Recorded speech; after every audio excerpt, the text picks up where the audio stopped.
Welcome to OpenTalk 2022.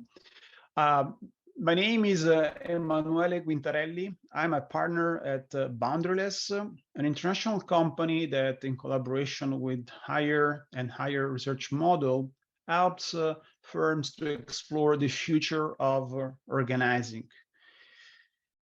Today, we are going to talk about RenDanHeYi and its adoption in multiple countries, multiple ways, and multiple cultures.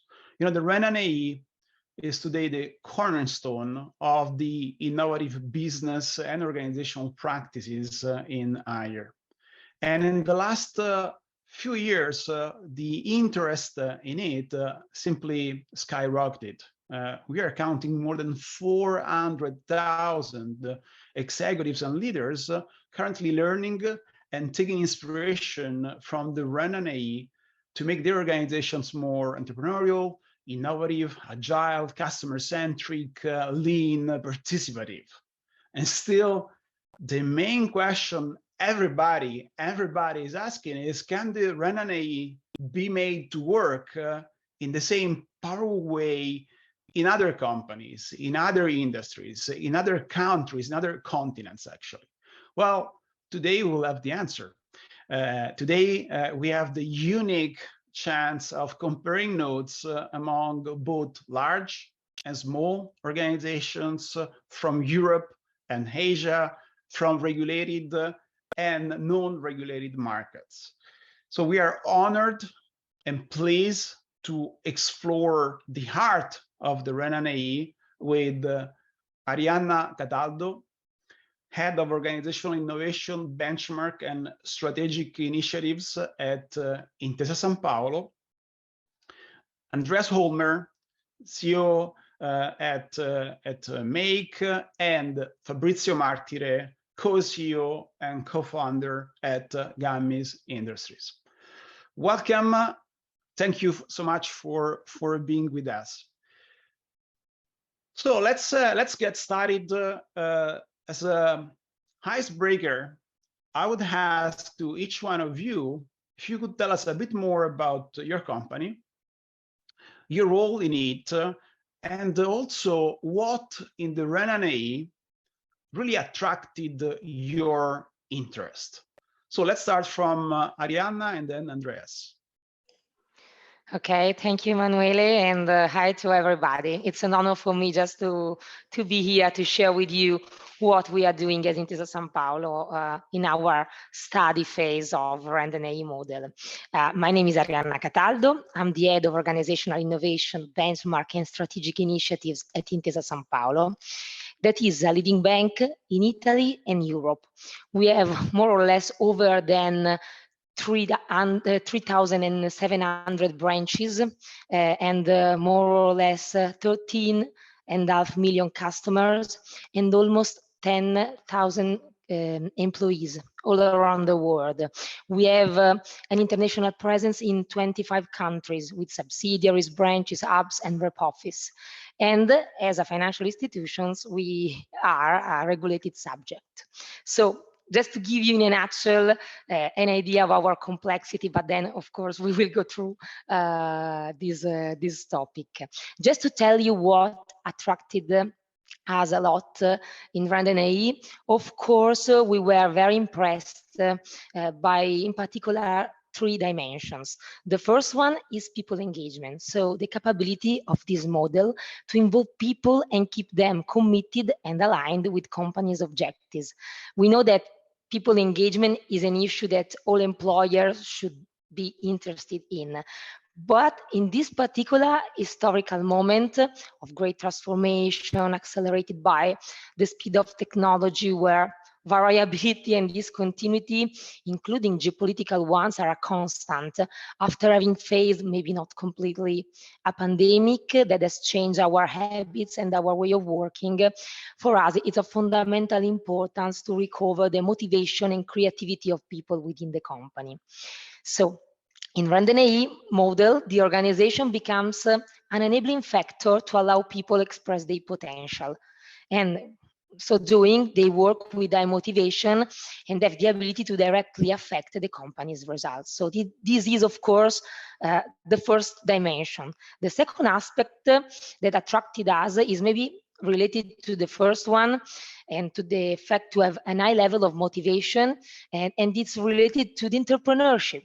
So being able to let employees acting as entrepreneurs, taking risks, making difference, create their own success, and at the same time the success of their company, it's something absolutely valuable. And RenDanHeYi succeeded in it by putting together two concepts very far in the common thinking: employee on one side and entrepreneurs on the other.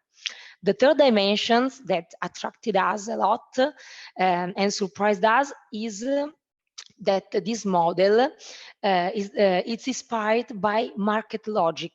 So result objectives declared transparently within a framework of value creation inspired by the market, where the contribution given is traced by measurable KPIs, and anyone contributes directly to the company's results.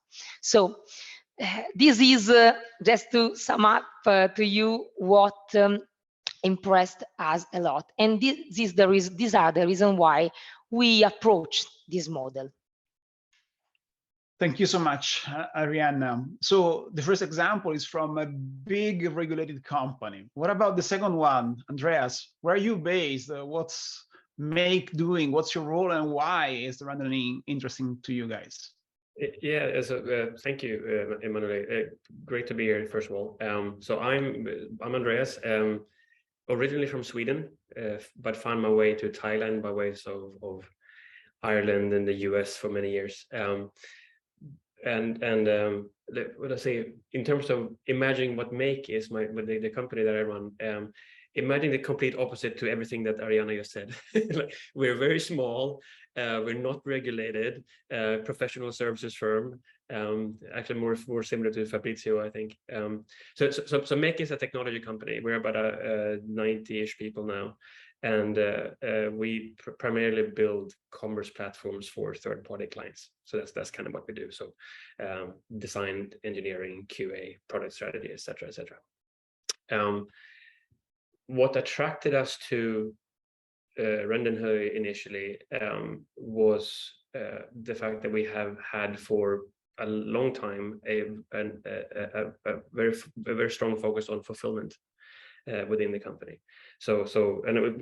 Personally, I prefer the word fulfillment to engagement because I think it's more personal. But the idea here being that we want to create an organization where people can find fulfillment through work. And I think the fact that, you know, for everyone who's calling in right now, we are the lucky ones. We are the ones who are able to do things like this that we love. Most people aren't as lucky, right? So we wanted to start with our own company, saying we want to make sure that we have an organization that can facilitate people finding fulfillment, and everyone has their own path, right? And then gradually we want to expand that to others, right? And we saw in RenDanHeYi an opportunity to do that.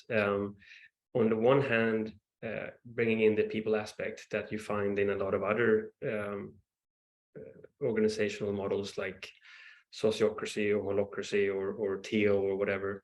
But also what I appreciate, and I would think maybe we can get into it later, but also the entrepreneurial, the business aspect that comes through RenDanHeYi. And so marrying those two things and providing people with a way to chart their own course and build their own businesses, which is something that myself and my co-founder was able to do, and we're very thankful for that opportunity. So we would like to give others the same option. Thank you so much, Andreas. So let me highlight this. This is very important. Both Andreas and Arianna already mentioned two benefits, if you want, to area of interest of the RenDanHeYi in exactly this order: people and business. People and business going together, but people and business. And I think this is already a bit of an answer to some fears that maybe go around the RenDanHeYi. Fabrizio, what's your take? What is Gummy Industries about? Good morning, everyone. Thank you, Emanuele. I'm Fabrizio Martire, CEO and co-founder of Gummy Industries. I'm very happy to be here today. So Gummy Industries is a small agency based in Brescia, a medium city north of Italy. We are 16 people, and we are working on the digital field, like digital social media, and we are a lot of service like branding, marketing, advertising. So I'm from our birth, I'm searching how to innovate my company, and I'm thinking a lot of time if there are models or something I can study and develop for ourselves. So I'm thank you for Emanuele reading blogs and books, other sites. I discover RenDanHeYi, and we study a lot, like for a summer. And after, me and my business partner Alessandro think about, okay, but RenDanHeYi could be good for us. Yes, we thought that could be a great answer for us, because we are thinking about, we're focused about our expansion. We didn't see ourselves like to grow like a huge agency made by 200 or 400 people, but we have an idea that we can grow Gummy Industries in several ways, maybe about several businesses. So RenDanHeYi stick perfectly with our idea, our plan, and also with our value. Because in Gummy Industries, we have some strong value since our birthdays 11 years ago, like responsibility, freedom, and creativity. So we think that in RenDanHeYi, in our implementation model of RenDanHeYi, we have the same value, because we trust people. I share a lot of the ideas that Andreas tell us a moment ago. Because I trust people. I trust people who work with me in Gummy Industries. So in people, everyone is quite responsible. Have a lot of freedom, because people here can set up their agenda, their holidays, and also their work and task list, and the creativity. Because if I want to grow my company in the future, I have to work with also young people or people with a lot of creativity that can look a lot in the market and the market changes. So RenDanHeYi is helping us also for this, so to find new markets and to find new services and products for the digital market. Thanks, Fabrizio. So Fabrizio added another ingredient to our recipe. It's autonomy, creativity, responsibility, freedom, trust, and maybe this ingredient is a sort of a glue between the business, and the people aspects. So the only way to grow, to unlock human potential, is to have a trust in human beings and what they can bring to the organization. So let's go a bit deeper. Let's look a bit at how these three different organizations with different trajectories in different parts of the world have proceeded to implement, to adopt the RenDanHeYi. In this case, I would like to start from Andreas. So Andreas, if you can just tell us, let's say, in a few words, let's say the specific aspects of your experimentation of the RenDanHeYi, and then we'll go to Fabrizio. Sure. To make a long story very short, so we got started about a year and a half ago now. With RenDanHeYi per se, like we've been experimenting with a lot of different things before that, but our approach has changed a little bit. So initially, we spent a lot of time and attention trying to unbundle the existing organization. And I think this is probably a product of the fact that we've worked so much with these other organizational systems that I mentioned before, thinking about job roles and making sure that everything's clear cut and everything internally.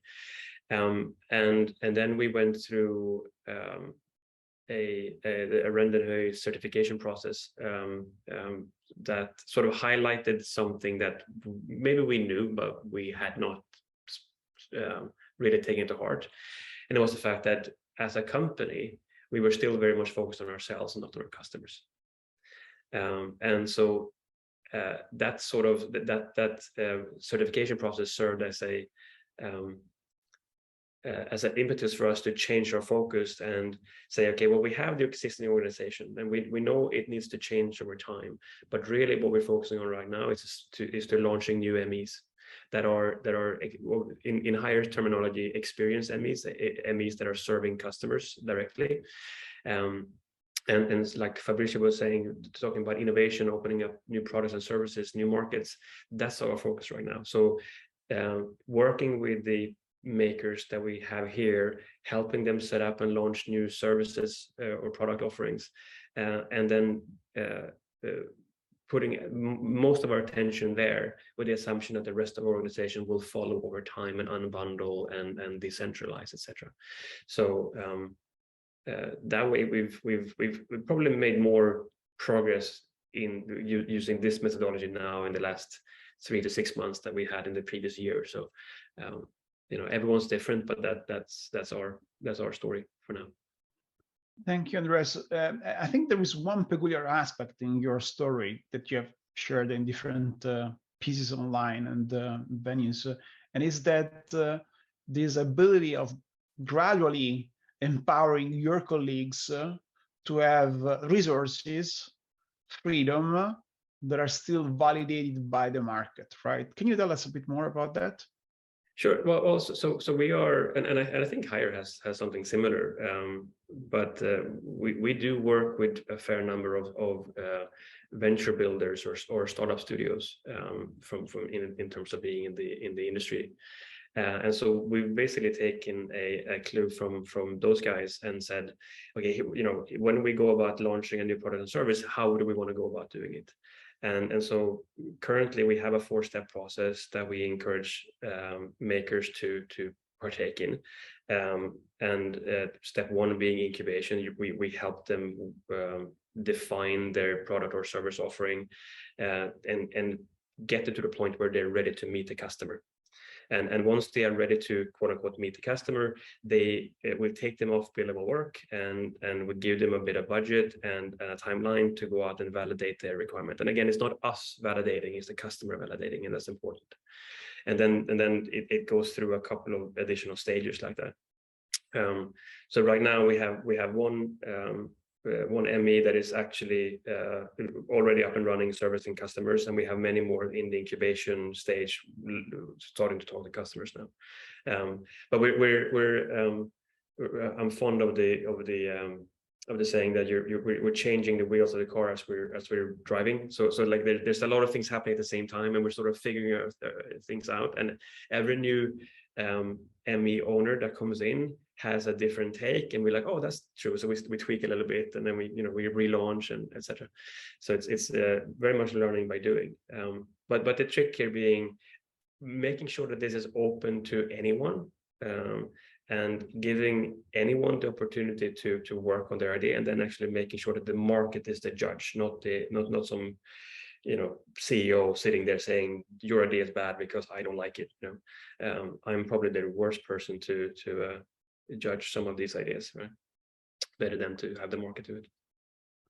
Thanks. And let me maybe emphasize one point that could be interesting to other organizations. Maybe you are not a corporation. Maybe you cannot risk to sink the boat with experimentation. So asking all of your colleagues, let's play, let's stop working, let's stop building customers, let's stop creating products.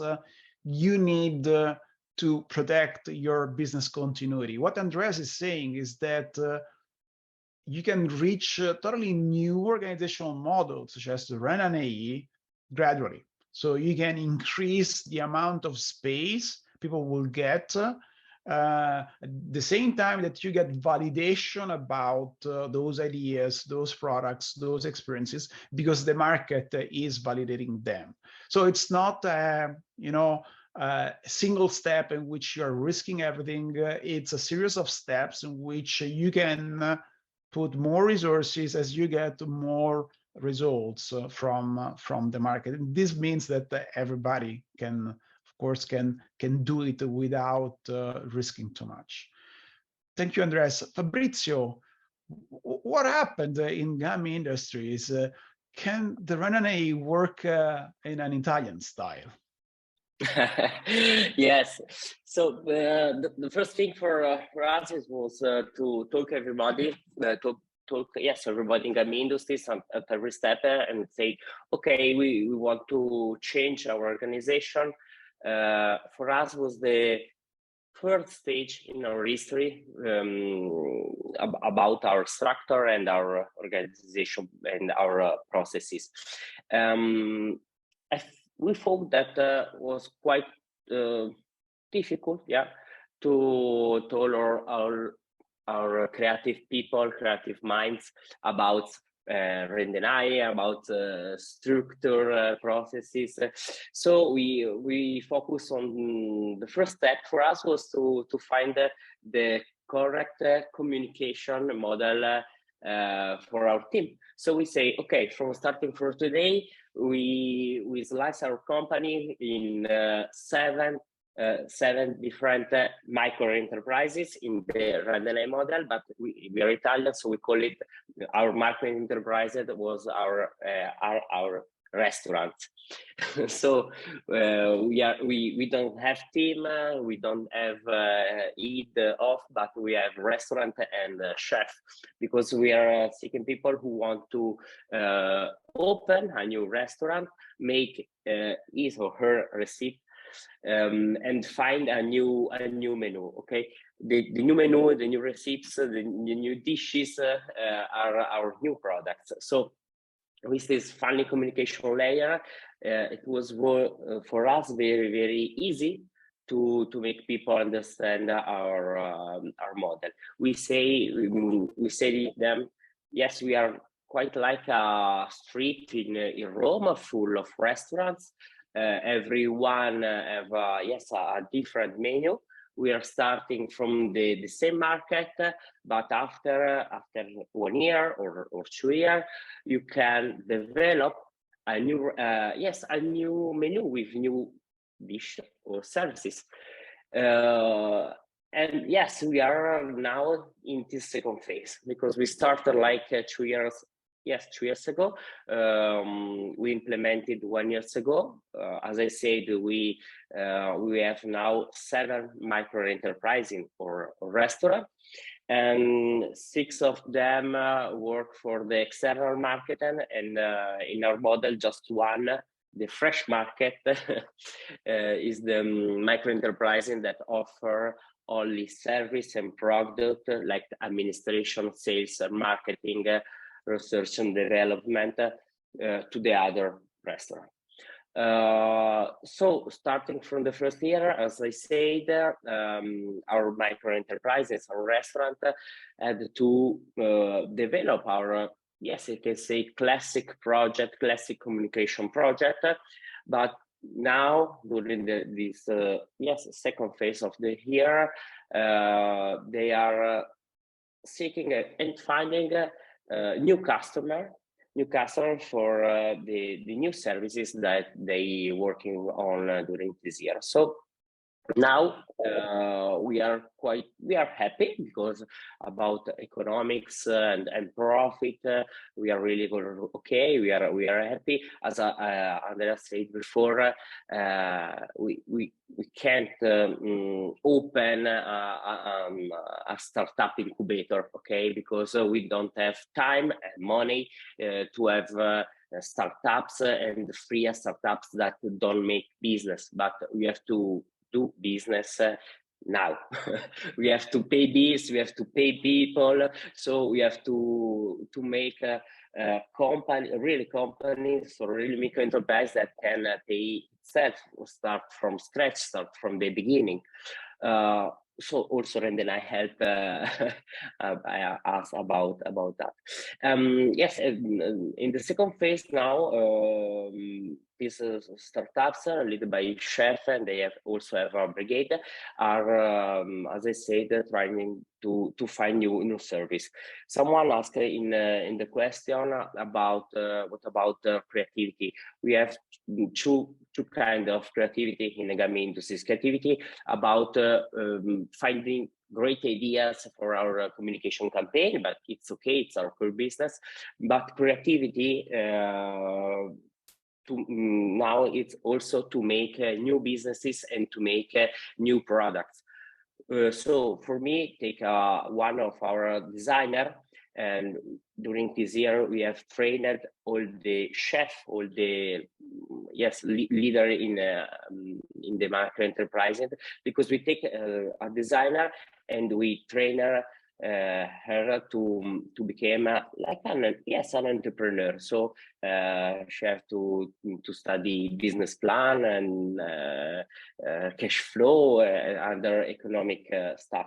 But creativity for me is to take a designer who say, okay, we are still make a lot of content with photographer, illustrator, and the creative people. But now, because we can also team up with AI and open a new restaurant, a new kitchen, or a new micro enterprise who work with designer, photographer, and also AI. So it's for me, it's yes, it is a good idea. We are working on them, but for me, the creativity is like that, because maybe I can't think to work with creative people and AI, but a designer can look deeper in his in his or in her work and find this great idea. So for me, this is our also an entrepreneurial creativity. Thanks, Fabrizio. Again, let me stress one point. We may all be in love with the RenDanHeYi or with organizational design, but not everybody in the world is into organizational design. What Fabrizio just said, regardless of the Italian or Spanish or South America culture, is that translating a complex concept and model into something that employees, colleagues can understand is so effective in making it easier, more palatable, and increasing the possibility to actually adopt it. Actually, Fabrizio didn't mention one aspect that I think is also valuable, is the fact that they already have one of the restaurants, Flatmates, that is a different entity. And Andreas was talking about different stages. The final stage is not only having a micro enterprise, an idea product, but having a new business, a new entity that is owned, in this case, by Gummy Industries and by other, let's say, partners of the company. I see some questions in the chat. Please keep sending them. We are going to touch all the points that you have described. Let me close this round, and then we'll come back to your questions. But thanks, Frank. Thanks, Anke, for the questions. Please keep sending them. So, Arianna, we are talking about beautiful, interesting organizations full of passions, but they have 80, 90, 60 employees. You have a bit more, right? And you are a regulated bank. And the first feeling one could have just opposing you and the RenDanHeYi is, well, this shouldn't be impossible. No way this can ever work in a regulated bank with tens of thousands of people. So what is Intesa doing, and what is your answer to that? Of course, Emanuele, I can say that in terms of complexity, we are unique. But on the other side, the same passion that I've heard to the other panelists, I can find it also within our organization team, and so we are really keen to bring some innovations within the organization, maybe being inspired by this RenDanHeYi model. So, as you say, there's a big bank. We have, of course, an enormous complexity in terms of business, regulation, sizing, constraints, reputation. So, but on the other hand, we want it to be more flexible, adaptive, competitive, attractive, and as we said, let people express their creativity and feel more engaged. So what we did to achieve our organizational innovation goals, we had to approach the complexity with method, and from the very beginning. So we started with a case study. So we study a lot, but it was aimed at launching an applied experimentation project. So we began with an initial onboarding phase in which the main corporate structures, such as organization, HR, legal, finance, and so on, as well as the control function, because we are regulated subjects, started analyzing the RenDanHeYi model and were able to deepen its inspiring principles and operating logic. After that, so this first onboarding phase, it was very important for a cultural also change. After that, we have started a real cross-functional project aimed at facing a series of dilemmas, so problems, another name for saying difficulties, due to the complexity of a regulated organism as we are as a bank. The common goal is to define a model archetype at the basis of a possible applied experimentation. So a long and demanding journey, not straight or downhill, is waiting for us, but we already reached important first outcomes. So of course it takes courage, patience, and maybe also intelligence in a certain way, but we are of course keen to reach it. So we want there's an approach of we can try to do in this phase. We want to do it, and we can try to do it. Thank you again. Let me compare notes here. So when I met Fabrizio, he told me after 1 hour training, we did it. And I asked, what? Yeah, we did it. Oh, we implemented it. And it was just a few months after the training. What Arianna is saying is that in a huge corporation with a different culture, with a number of rules to respect, to avoid ending in trouble, and also to protect customers, the journey looks quite different. So in other words, what we are saying is that there is no copy-paste, there is no single way to implement the RenDanHeYi, and actually the language, the process, the outcomes are going to be very different. But this is a lesson, I think, is it's possible and it's valuable in organizations that are very far one from the other. Maybe Arianna, you can comment to one of the questions in the chat. You talked about engagement. Why do you think that the RenDanHeYi will increase the engagement for your colleagues? What kind of engagement? How they will be engaged through the RenDanHeYi? But of course, as we said so far, RenDanHeYi has an enormous values in terms of people engagement, because it let people be aligned with their own objectives. Their own objectives are the same of the company, so that the success of the entrepreneur on one side is also the success of the micro enterprise or the enterprise in general. So that this special alignment, the fact that the organization is an enabling factor, this is exactly what we are interesting in trying to do also in Intesa Sanpaolo. So we are already very active in a lot of areas just to create a positive and welcoming environment to let people play in the best way. But this is a step further. So create a sort of environment or framework in which people are more responsible, but also they're also more freedom to act. On the other side, there's more accountability. It of course let people in our in my feeling in our feelings express their potential at a maximum level. Yeah, this is again a great point. If you ever experience a large organization, you know that you are somehow constrained, right? So you know that your freedom has at least some limits.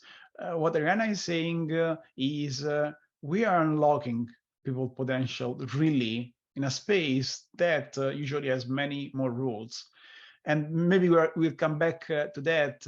We can see the faces of the people while doing it together, the faces of the control function, legal function, you know, those that are there to protect the organization, that play the game, but they're very surprised by this.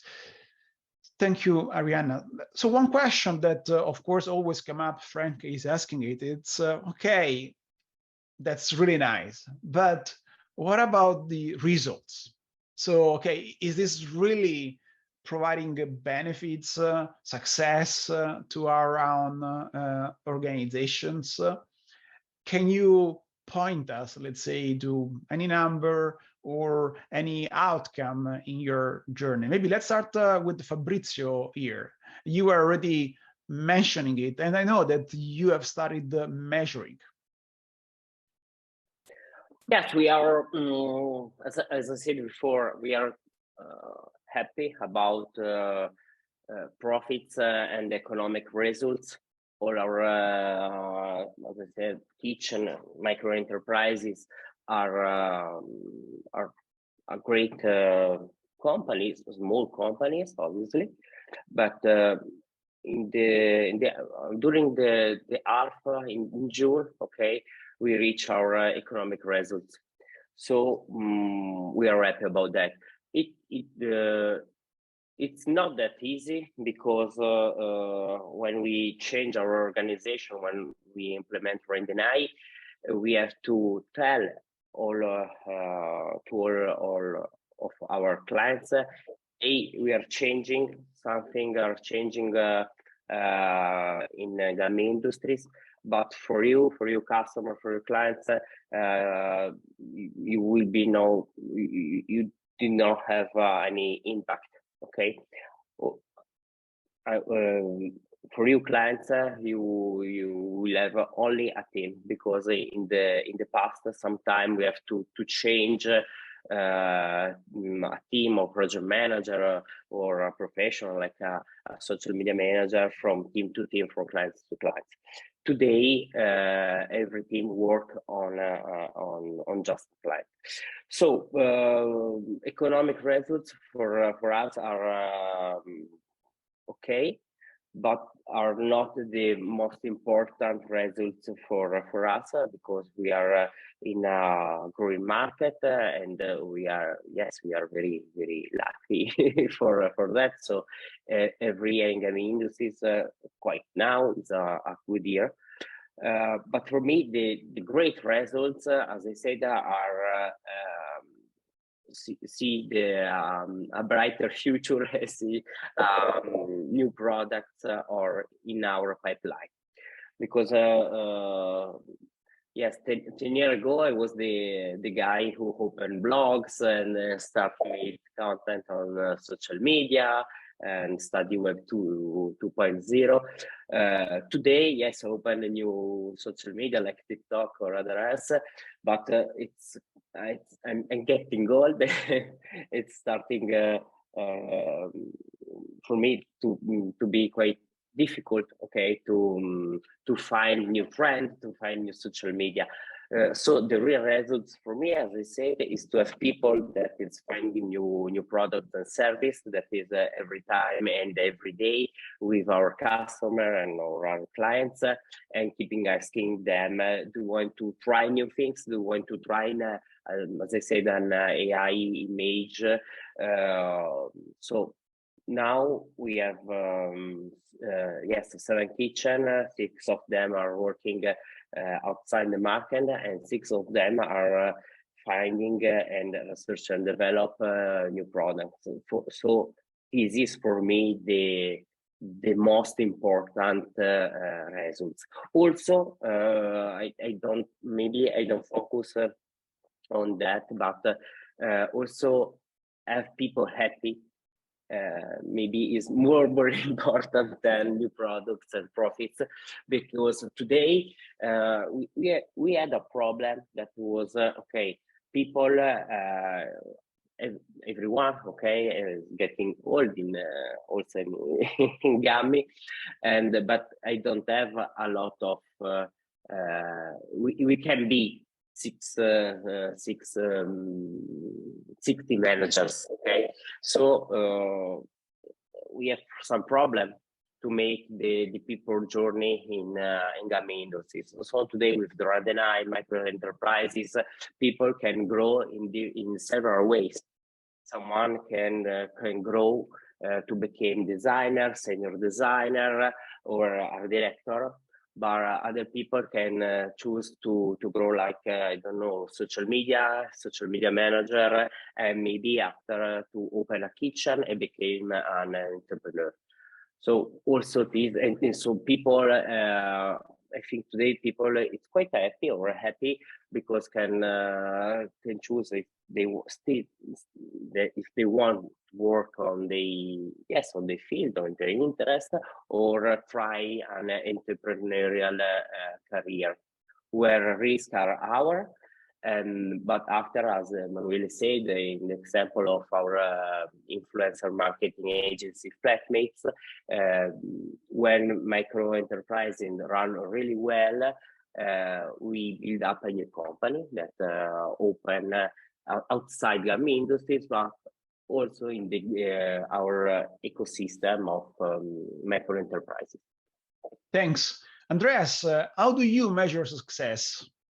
I think you came up with something a bit different than what Hire in China is doing. Is that fair?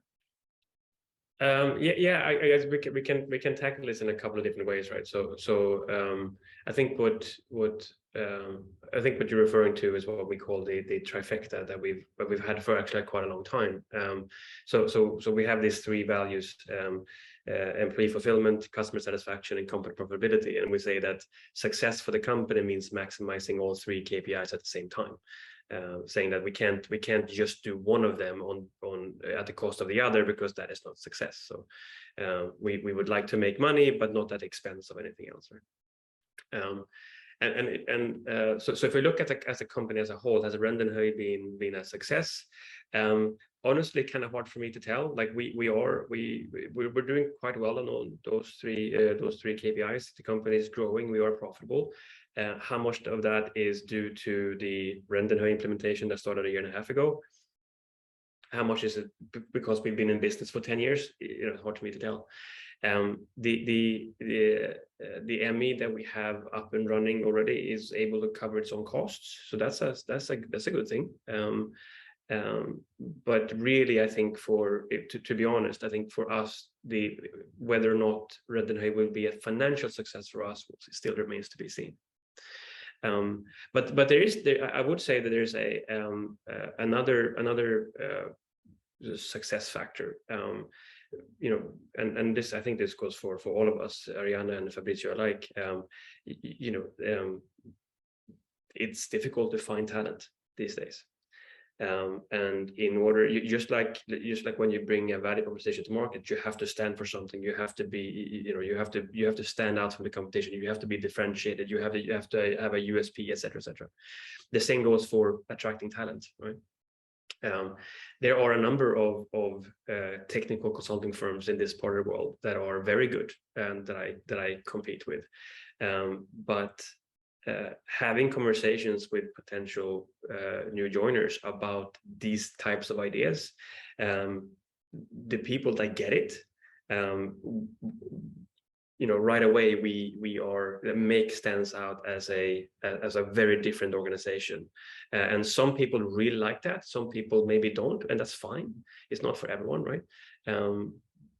But it's so important to be different in that sense. Like we actually, we're not just another employer. We're actually a company that does all of this stuff, all of these things. And for now, I think it's not a financial thing, but it's the biggest success factor that we have right now. Great. Yes, that's another important point, another value, let's say attractive aspect of the RenDanHeYi. But let's go to the critical aspects, because, of course, everything looks easy and good, but the other question that we got in the chat and we often get is, can this work everywhere? Can this work with any cultural trait? Is there any specific requirement? And here I'm very curious, because we have Andreas that can talk about maybe not all Asia, but still a different culture that we may have in Italy, and Fabrizio and Arianna more from a European perspective. So if you had to mention any critical requirement, Hanke was asking about it, in terms of, the space that you are thinking or implementing in the model, or the characteristics of your colleagues that are key to take advantage of RenDanHeYi, what would that be? Let's start from Arianna.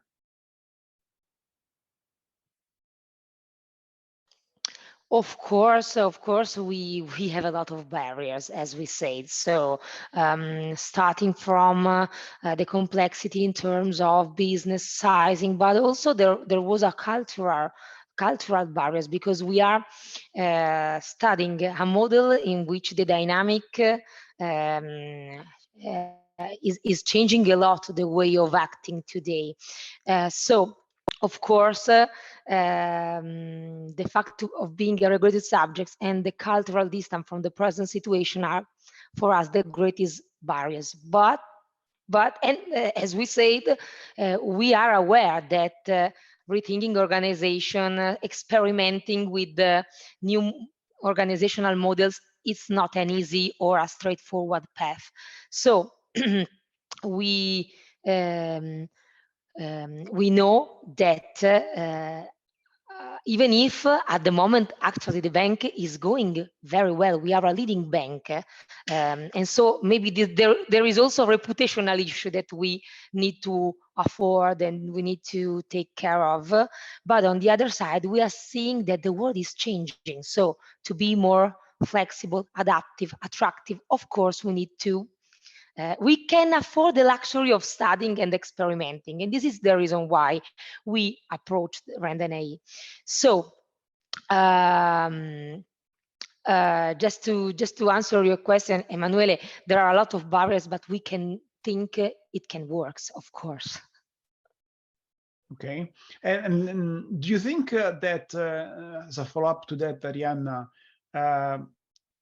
is there any symbol, any specific signals that is demonstrating the discontinuity in the interaction with your colleagues? Is there anything that really clicked, let's say, and that tells you, okay, yes, is not another innovation change initiative? This is what Nick has been asking. This is really different.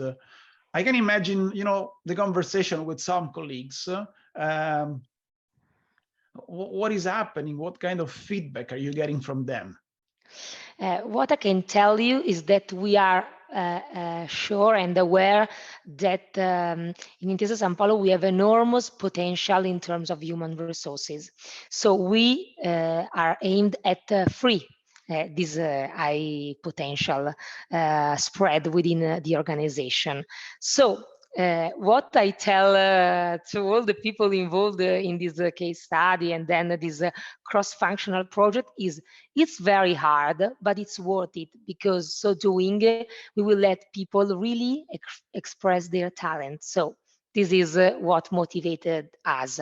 And I can tell you that the initial curiosity around the project and the initial, we received a lot of interest. Then this curiosity, this interest has turned into active engagement to find out potential practical and innovative solutions to solve our dilemmas. So a surprising energy has emerged, and this is maybe our best and first milestone and outcome that we reached. Thanks, Andreas. In your case, any critical requirement, would it work if? What are the prerequisites of the RenDanHeYi for you? Let me give you three. The first two has nothing to do with RenDanHeYi, it just have to do with building better organizations, and the third one is RenDanHeYi specific. And so whether you want to adopt RenDanHeYi or sociocracy or whatever, the first two, the first one being, assuming you are trying to transform an existing organization, the people on the top have to be willing to let go. If you don't have that, don't bother. Like, it's just not going to happen, right? I'm not saying that I usually introduce myself as the current CEO and the assumption that I might not be in the future, but you know, it doesn't really matter. Like, you can still have a CEO. It's just whoever's running the show has to be okay with decentralizing authority. That's step one. Requirement number two is that you have to have a system in place to replace command and control. You can't just, you know, decentralize and let everyone go free, because that's just chaos, right? Like, you have to actually put some systems in place in order to help things run. You don't, and depending on who you are, like, maybe you like holacracy. Holacracy is very, very detailed, specific. Everything is defined out in the minute detail.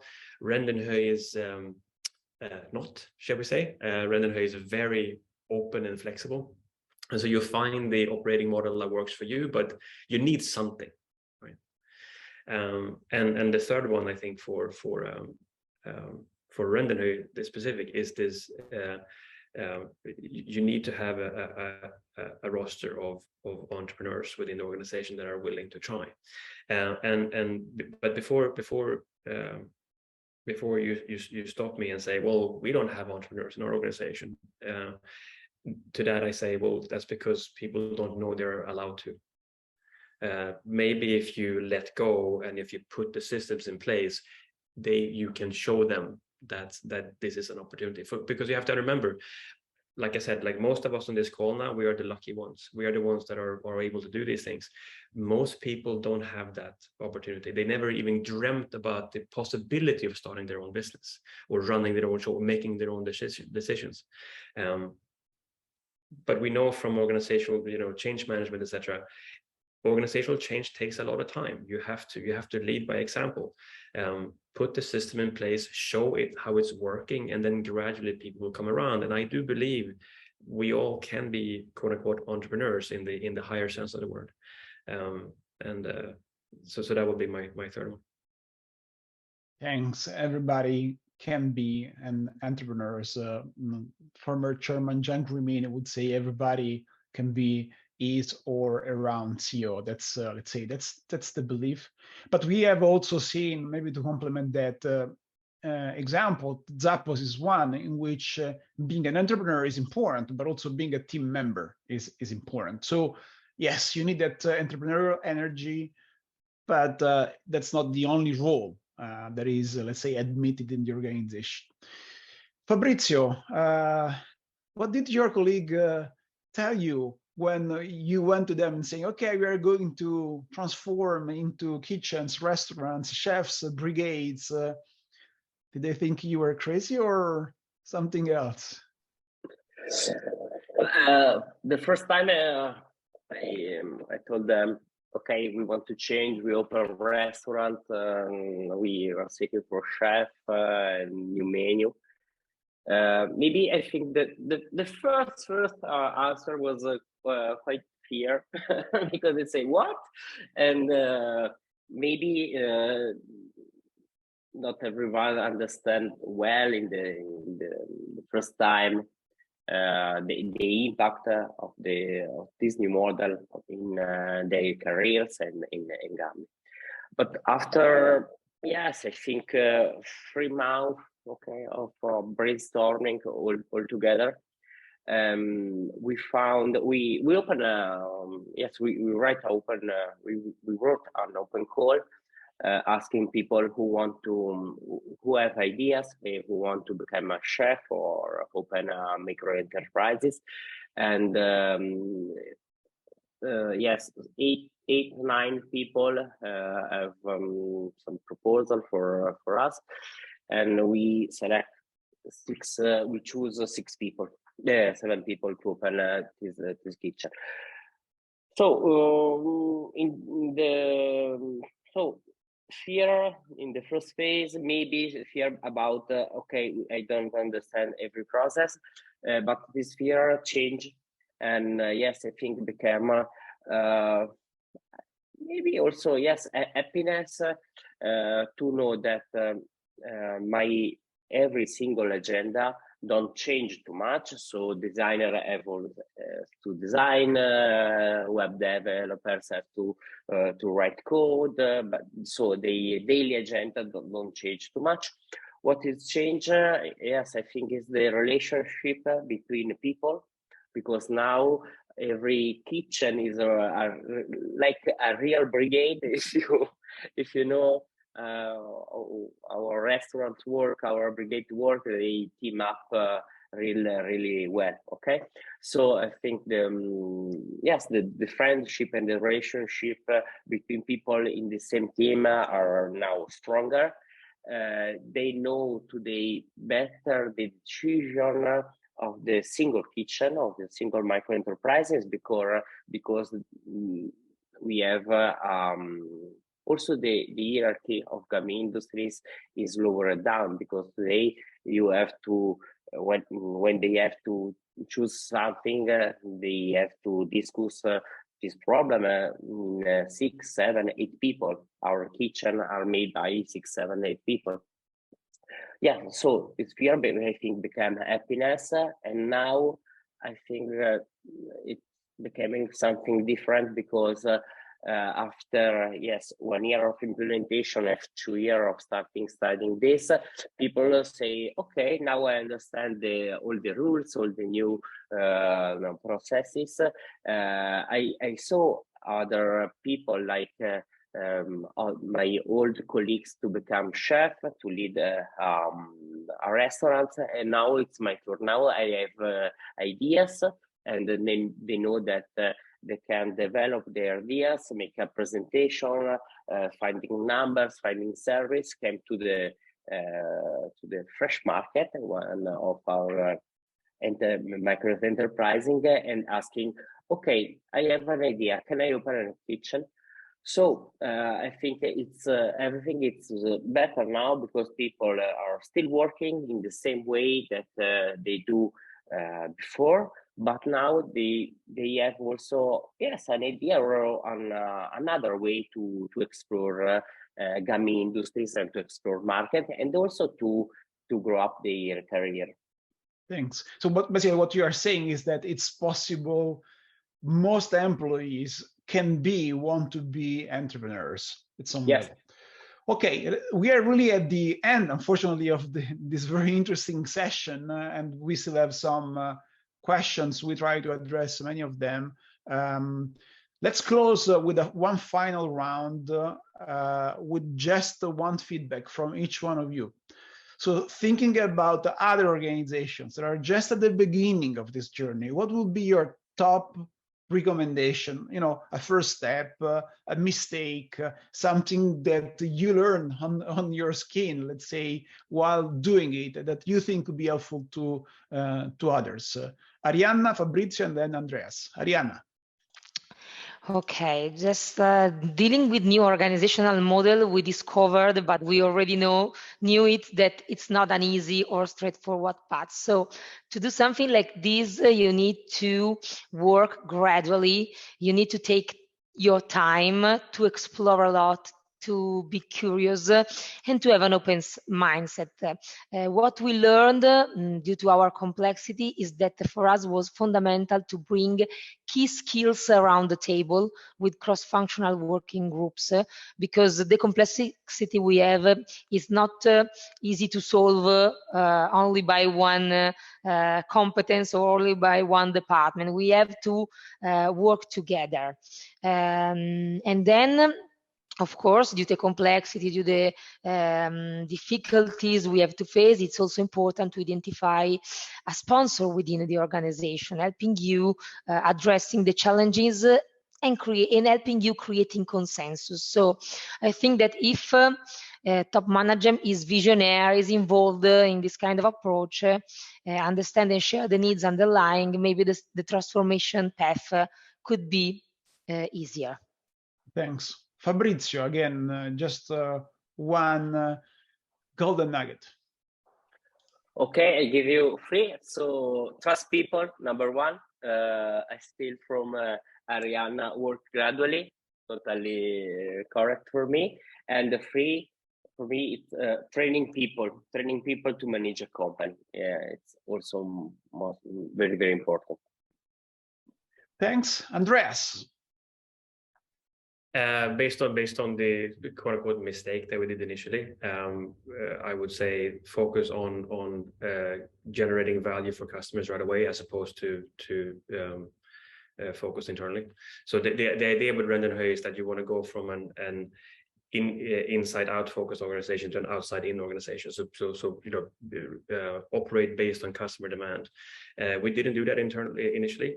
Now that we are, things are moving faster, so that's good. So start small and start with customer value. Thanks to you also. Thanks for being with us today. We are at the end of this session. Feel free to reach out to me, to Arianna, to Fabrizio, to Andreas if you want to hear more. My takeaway from this session is, yes, the RenDanHeYi can work very well in different contexts. There is no way to copy it. You need to take the responsibility for adapting to it. You need to learn it on your own skin. But the potential, both for business and people, is so amazing that it's definitely worth trying. Thank you so much. I wish you a good experimentation with the RenDanHeYi. Thank you. Have a nice day. Thank you, everyone. Thank you. Thank you, everyone. Bye-bye. Thank you. Bye.